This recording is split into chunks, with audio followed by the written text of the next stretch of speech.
আজ 12ই জানুয়ারি। আজই সেই দিন যেদিন মেরে ফেলা হয় আমাদের সবার প্রিয় মাস্টারদা সূর্য সেনকে। ঠিক 1934 সালের 12ই জানুয়ারি শহীদ হয়েছিলেন আমাদের মাস্টারদা সূর্য সেন।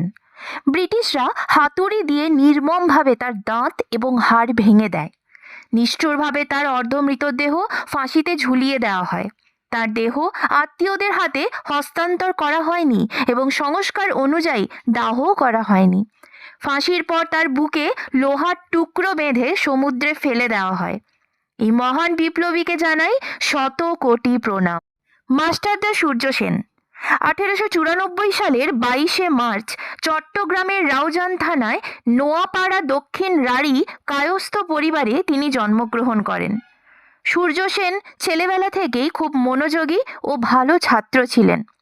1918 সালে তিনি মুর্শিদাবাদের বহরমপুর কৃষ্ণনাথ কলেজ থেকে বিএ পাশ করেন এবং চট্টগ্রামে ফিরে এসে ব্রাহ্ম সমাজের প্রধান আচার্য হরিশ দত্তের জাতীয় স্কুলে শিক্ষকতা শুরু করেন।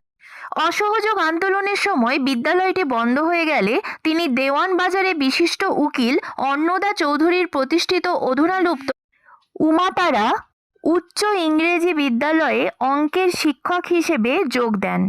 এ সময় বিপ্লবী দলের সাথে তার সম্পর্ক গভীরতর হয়ে ওঠে এবং শিক্ষকতার কারণে তিনি মাস্টারদা হিসেবে পরিচিত হন। বিপ্লবী ভাবধারায় দীক্ষিত সূর্য সেন দেশের স্বাধীনতার জন্য আত্মত্যাগকে একমাত্র তপস্যা হিসেবে নিয়েছিলেন।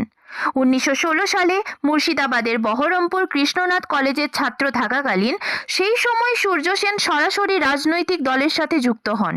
বিভিন্ন বৈপ্লবিক কর্মকাণ্ডের পরে সর্বশেষে 18ই এপ্রিল 1930 সালে মাস্টারদা এবং তার বিপ্লবী দল চট্টগ্রামে অস্ত্রাগার লুণ্ঠন করেন।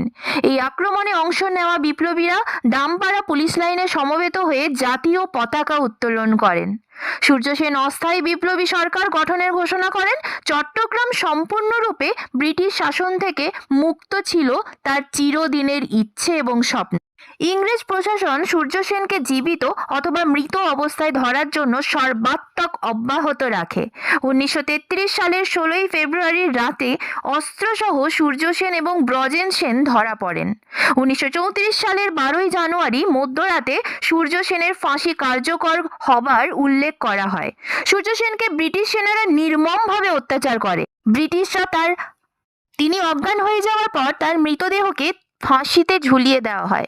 সূর্য সেন এই আত্মবলিদান ভারতের ইতিহাসে স্বর্ণাক্ষরে লেখা আছে এবং ভবিষ্যতেও থাকবে।